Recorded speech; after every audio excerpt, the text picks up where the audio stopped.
Bueno, pues la muerte de Emilio Botín ha sorprendido especialmente porque las personas que estuvieron con él en los últimos tiempos pues reconocen que gozaba aparentemente de un buen estado de salud. José Ramón González Juanatey, muy buenas noches. Hola, ¿qué tal? Buenas noches. Jefe del Servicio de Cardiología del Hospital de Santiago, presidente de la Sociedad Española de Cardiología. ¿Qué incidente cardiovascular puede suceder para que una persona muera de forma fulminante como ha acontecido con Botín?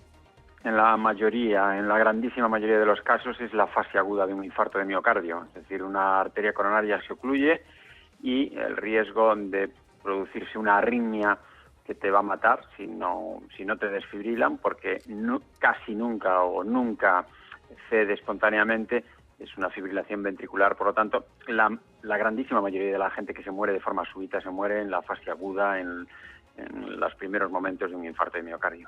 Bueno, suponemos que Emilio Botín estaría perfectamente chequeado, que se sometería a revisiones médicas bueno, pues por parte de los mejores especialistas del mundo. ¿Es indetectable una situación de salud como la que condujo a Botín a la muerte?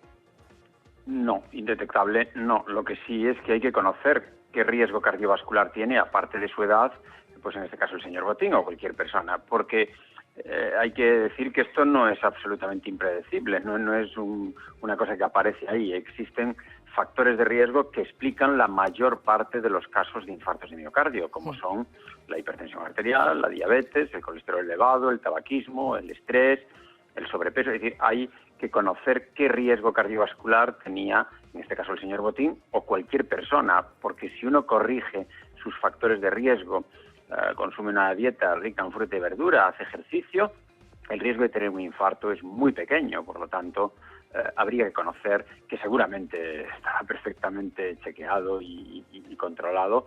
Aún así, hay episodios que a veces son hasta cierto punto impredecibles, pero en la mayoría de los casos el riesgo de infarto de miocardio se reduce de forma espectacular si tú corriges tus factores de riesgo y llevas un estilo de vida saludable. Lo que ha trascendido es que Emilio Botín murió de madrugada en su residencia. Si hubiera estado, por ejemplo, en un hospital, en un centro sanitario, con la atención oportuna y necesaria, ¿hubiera podido recuperarse o hay episodios que no hay manera de solventar?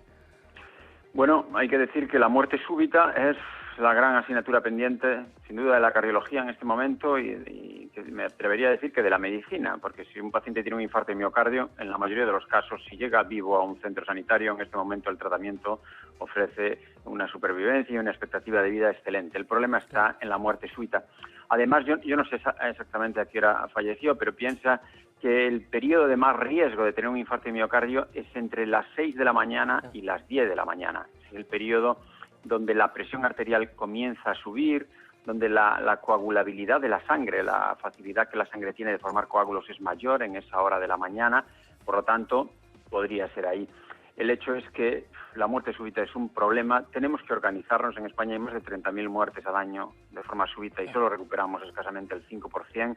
Hay que poner desfibriladores semiautomáticos, hay que enseñar a la gente a manejarlos, hay que enseñar a hacer reanimación cardiopulmonar, porque los países y quien lo ha hecho pues está recuperando hasta el 20% de la gente que se muere de forma súbita. Por lo tanto, a veces es difícil, evidentemente puede tener una complicación muy grave, pero si se muere muy rápido después del infarto es siempre por esa arritmia, y la desfibrilación, si es rápida y en tiempo, recupera a la práctica totalidad de los casos. El dato, la verdad, es que es bueno, pues muy llamativo, 30.000 personas. Yo no sé cómo va esa evolución, si vamos a peor o vamos a mejor. No, estamos relativamente estables, porque la incidencia de infarto y miocardio se ha reducido, y sobre todo lo que se ha reducido espectacularmente es su mortalidad. Piensa que hace 20 años la mortalidad por infarto en España durante la fase aguda era entre un 15% y ahora la mortalidad es menor, del 6%. Se ha hecho mucho, pero el problema está en que una vez que se ocluye la coronaria y empieza el dolor torácico, en las 2 primeras horas el 20% de los enfermos hace esa arritmia que mata a la gente. Por eso es tan importante que ante un dolor torácico ahí en el pecho, que no cambia con la posición o con la respiración, en alguien que conozca que tiene un riesgo, un varón de una determinada edad, con factores de riesgo, que llame a un servicio de urgencias, que llame al 061, porque es el mejor sistema, ¿no? Y informar a la población de cómo es la característica del dolor en el pecho, ahí con como algo que no cambia y que aparece de forma brusca, y ante esos síntomas, en alguien que tenga un cierto riesgo, que llame al 061 sería la mejor información que se puede dar a la población. Pero también es muy importante decir que esto no es me tocó, no.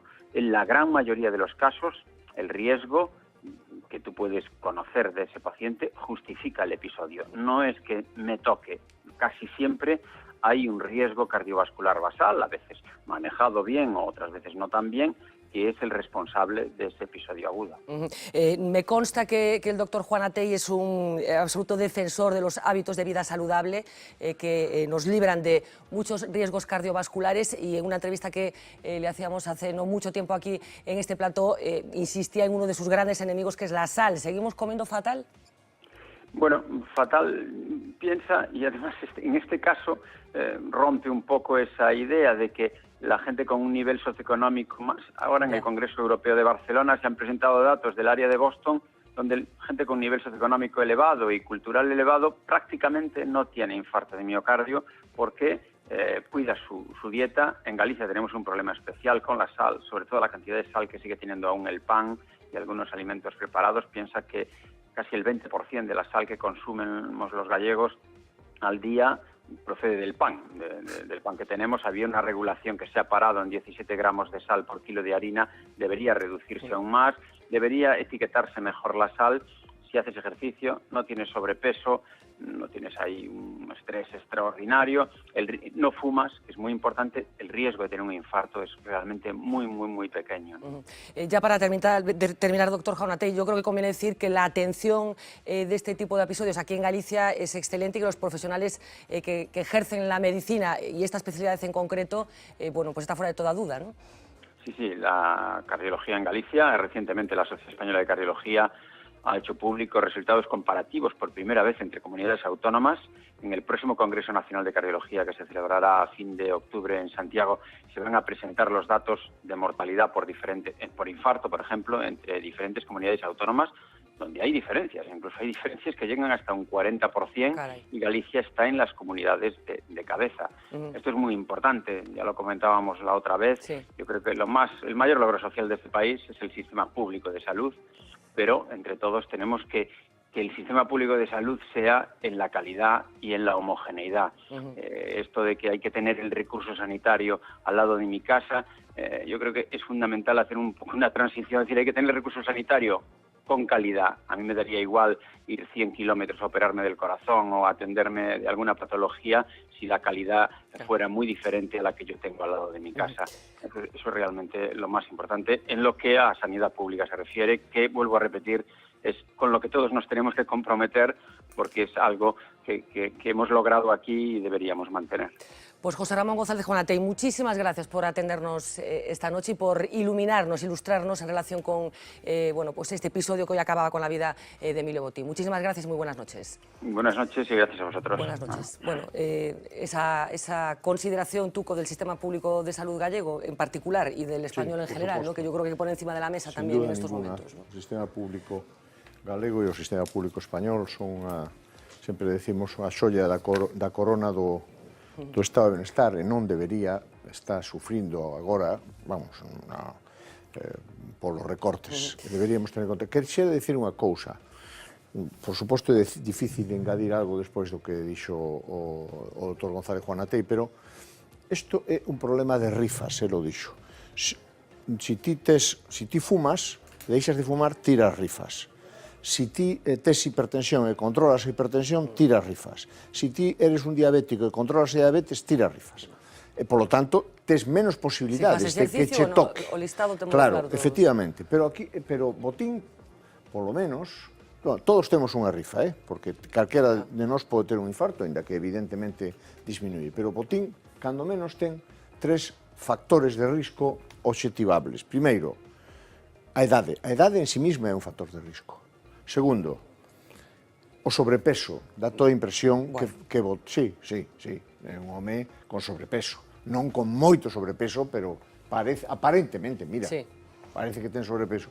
E segundo, E terceiro, o estrés. Eu non teño ninguna dúbida que o presidente do Banco Santander ten un certo estrés. Bueno, la alimentación Por lo tanto, que defendía Juana Tei, esos datos que daba sobre la sal, que a mí nunca dejan de sorprenderme, en concreto los datos relacionados con la sal. Entre las muchas cosas que hoy se han contado de Emilio Botín, bueno, pues quiero recordar una que me llamó especialmente la atención, que parece que Emilio Botín desayunaba todas las mañanas 8 sardinas, después de que un gurú de la alimentación norteamericano le indicara que las sardinas eran buenas para la memoria. En fin, Emilio Botín, que será enterrado mañana en la intimidad, pero ya tiene un relevo al frente de la entidad. Mira que hubo sedes vacantes en la Iglesia, en la Jefatura del Estado, en fin, los relevos normalmente tardan un poco más. En el caso del Banco de Santander, el relevo bueno, pues, apenas se produjo en unas pocas horas por unanimidad del Consejo de Administración. Sí. Non, quería decir unha cousa, que ninguén fala da súa muller de Patricia Oxí. Patricia Oxí e o seu importantísima labor de mecenazgo nas artes, fundamentalmente no terreo da música. É importantísimo.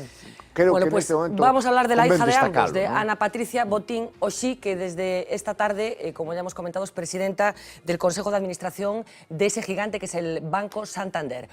Una mujer con una trayectoria muy interesante y con algunos episodios muy llamativos, porque a lo mejor ustedes no recuerdan que Ana Patricia Botín fue desplazada de la entidad por su propio padre, bueno, como consecuencia de un reportaje periodístico. Es una de las anécdotas que jalona la biografía de esta mujer, que, como decíamos, se va a convertir en una de las banqueras más importantes del mundo. Uxía Rodríguez, cuéntanos cosas. Fernanda, pues de la noche a la mañana, literalmente, Ana Patricia Botín se ha convertido en la mujer más poderosa de España y en una de las más influyentes del planeta. Ana Patricia, o Ana P, como la conocen en su círculo más cercano, se graduó en Economía en la Universidad de Harvard. Domina 5 idiomas y apenas se ha prodigado en los medios de comunicación. Sabemos muy pocas cosas de su vida privada. Sí sabemos que está casada con Guillermo Morenés, que tiene 3 hijos varones y que dicen que entre sus grandes aficiones está el golf.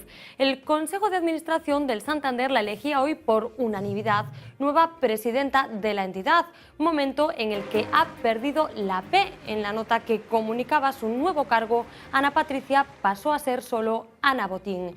Estas han sido sus primeras palabras tras asumir la responsabilidad.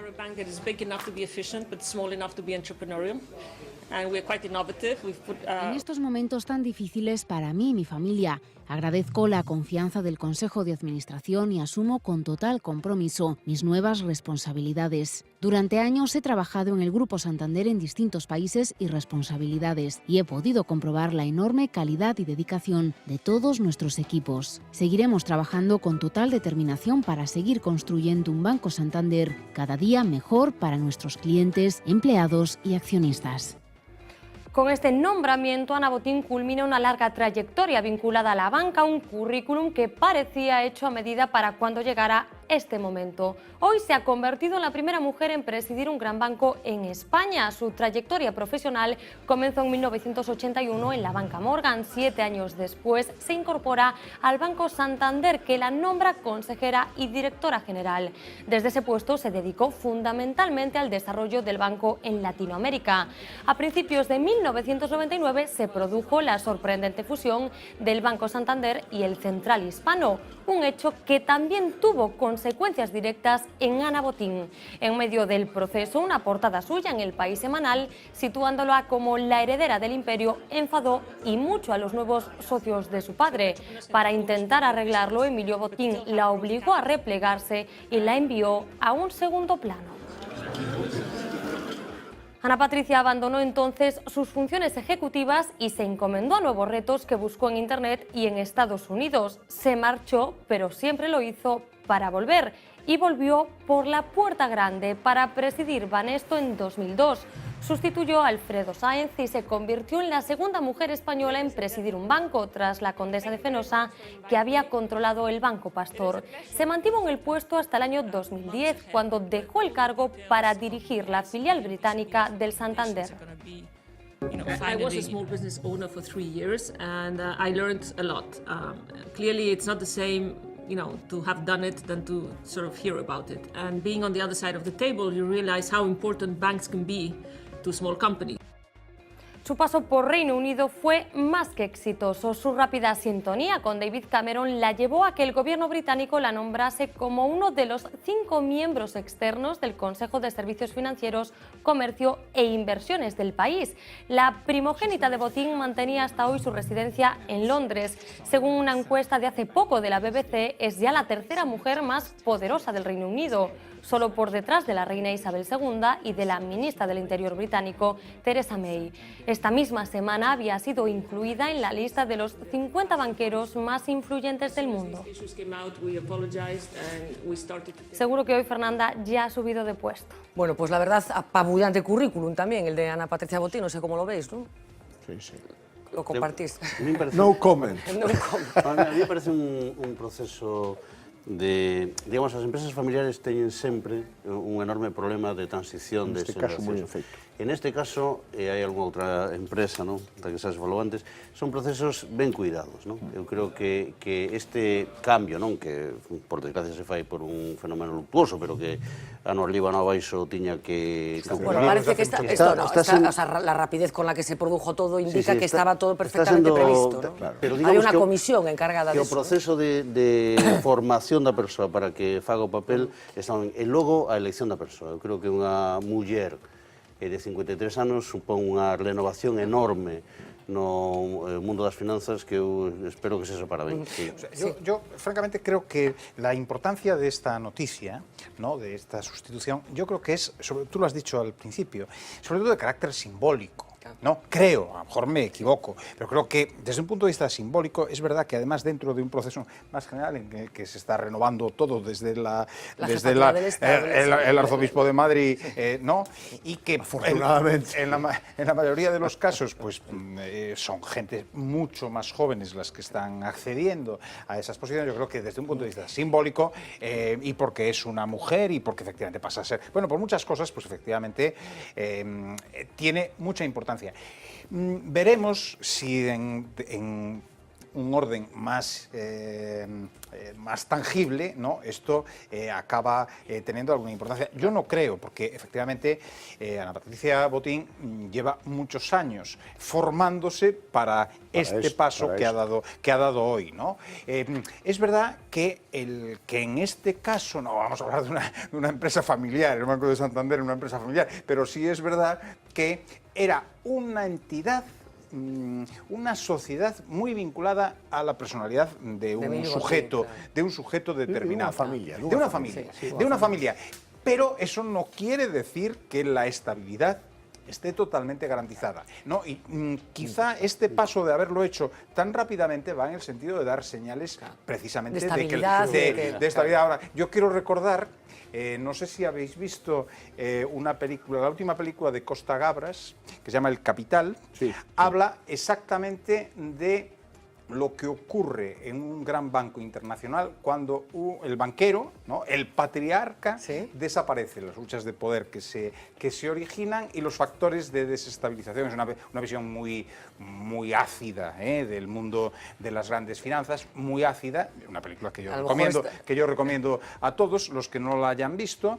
No digo que vaya a pasar eso, pero en todo caso es una cuestión para verlo con cierta atención. Costa Gabras, despois de estado de sitio y sobre todo por una cosa, porque esto suele ocurrir más cuando hay problemas, ¿no? Una entidad que no tiene, que sepamos, mayores problemas de sostenibilidad y de estabilidad, no lo van a originar los propios fondos que tienen un 3 o un 6% de su capital. No, igual que eu digo que apuntando que di o profesor Arias, que vai nesa liña, o sucesor nunca é exactamente igual que o difunto. Bueno, pero eso no, pode ser mellor, pode ser peor. Claro, O currículum está ben en parte, un currículum moi bo, pero non toda a función empresarial se aprende na universidade. No, pero esta muller non vende a universidade directamente, ele vai gestionando bancos. Xa, por eso digo, pero ainda así hai certas habilidades que non se repiten, que só lo tiña o difunto. E de feito, claro, porque ella tendrá outras que non este banco tenía era tan pequeno como eu a bancos moito máis grandes que tamén tiñan familias detrás de toda a vida gobernando, e chegou este novo e tal, e esta señora pode facelo moi ben, pode facelo igual co pai, ou pode facelo peor co pai. Iso non é estable, é outra persona. Aí hai un problema hai unha reflexión sobre o problema do Consello de Administración do banco, non? Eu creo que o peor que ten o Banco de Santander é o Consello de Administración. O digo claramente, non? Por 3 elementos. O sea, as persoas que están ali non teñen patrimonio do banco. Que toda a familia Botín tiña o 2, non chega ao 2%. Segundo, os que están ali, eu vou decir os nomes que se dixeron, Isabel Tocino, Abel Matutes, Villar Mir, Guillermo de la Dehesa, Matías Inciarte, o sea, expolíticos, profesionais da xestión, persoas que non teñen patrimonio. Parece el consejo de una caja, verdad? Claro, sí. Deixa que diga outro elemento. Dos 12 ou 13 persoas que están no Consello, só hai unha que non é española, non? Esta americana. E o banco, agora mesmo, polo que se dixo, ten o 20% do seu negocio en España e o 80% do negocio fora. Por lo tanto, ese é un Consello de Administración que non se corresponde con quenes son os accionistas de verdade da entidade.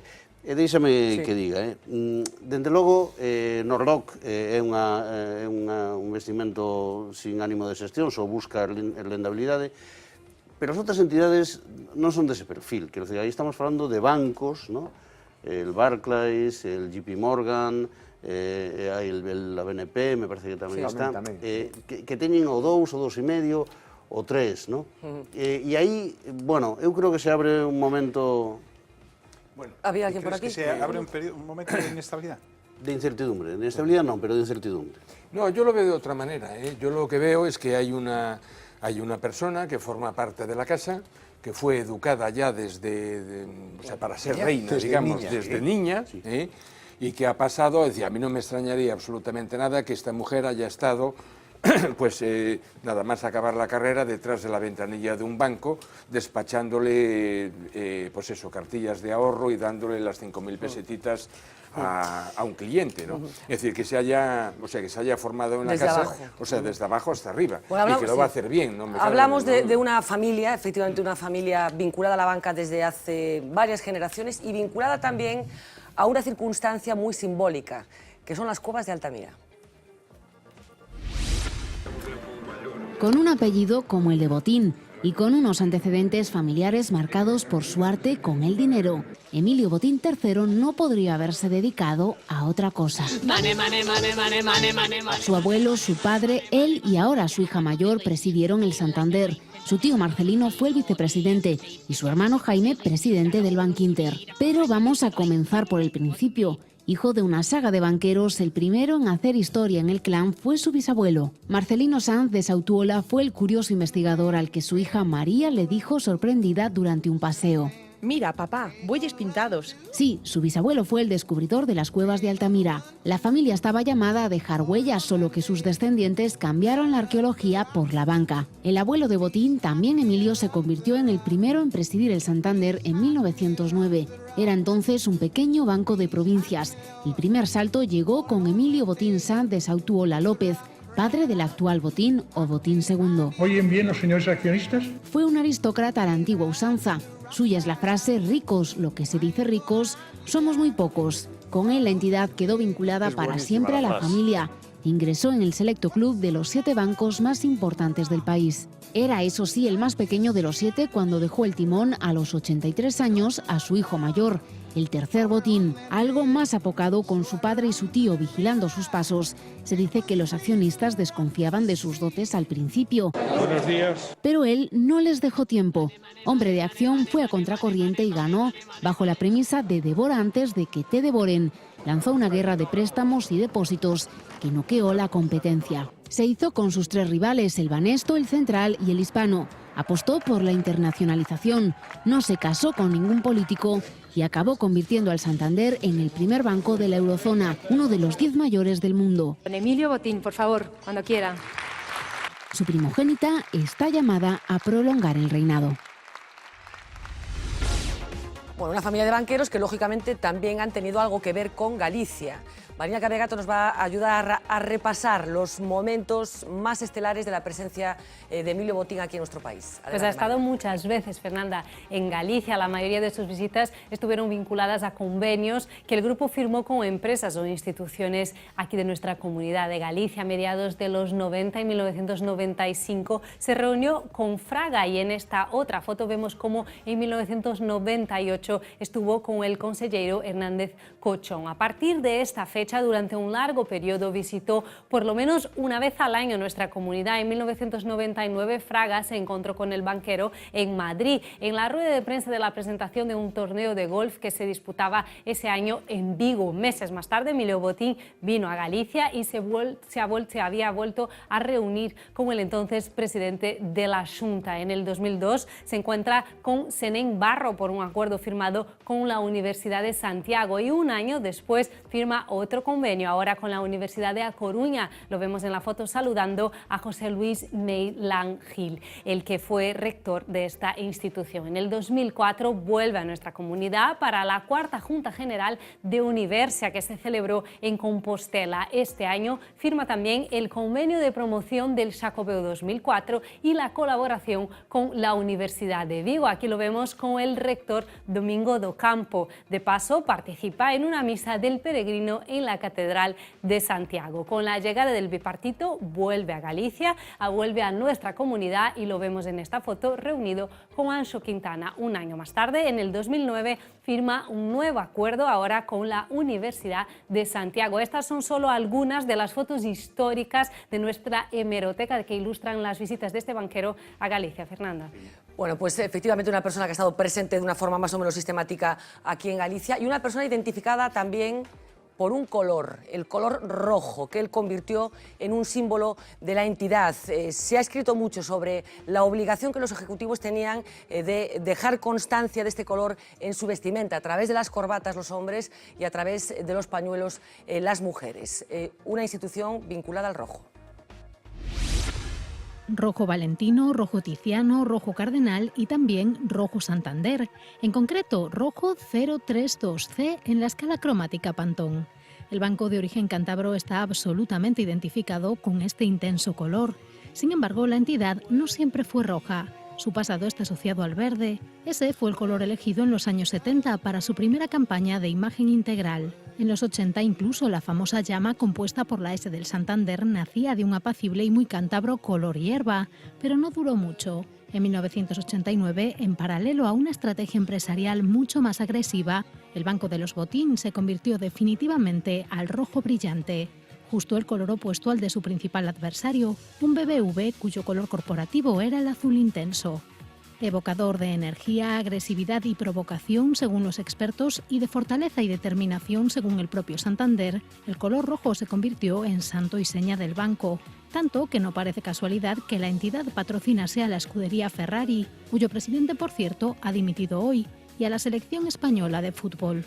Pero si alguien hizo suyo el color corporativo, ese fue Emilio Botín. El presidente del Santander nunca participaba en un acto público sin su corbata roja. Y bajo la chaqueta, tirantes del mismo color. Incluso le vimos recibir al rey Juan Carlos en un hotel de Brasil con un look informal y, por supuesto, totalmente rojo. Y aunque desde la entidad aseguran que no se obliga a los empleados a vestir el color corporativo, una imagen vale más que 1000 palabras. Bueno, los códigos de colores, no veo de rojo aquí a nadie. No sé si creéis qué tipo de mensaje transmiten los colores, si creéis que son importantes este tipo de cosas. Por supuesto que sí, ¿no? Es decir, un banco, hombre, lo que es extraño es que un banco opte por el rojo, ¿eh? Es decir, en principio, digamos, sería bastante más razonable el BBV. Bueno, llegó a haber incluso creo que aparece en los printers, un litigio con entidades financieras alemanas por la utilización del rojo también, porque consideraban que era exclusivo de ellos.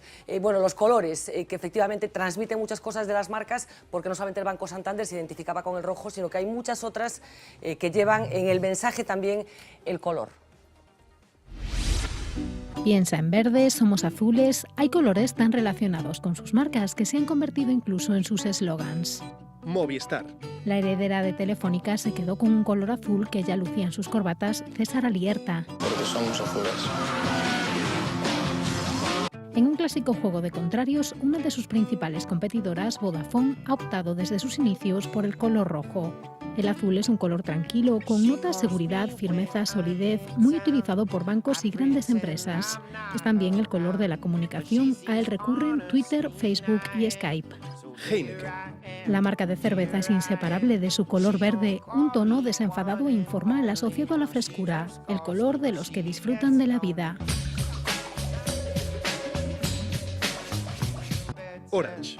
Su color corporativo no podía ser otro que el naranja, color vibrante, alegre y fácil de detectar. Refleja empatía, juventud y positivismo. Coca-Cola. La chispa de la vida se ha agarrado siempre a un color rojo que por potente y llamativo apela a nuestra parte más instintiva.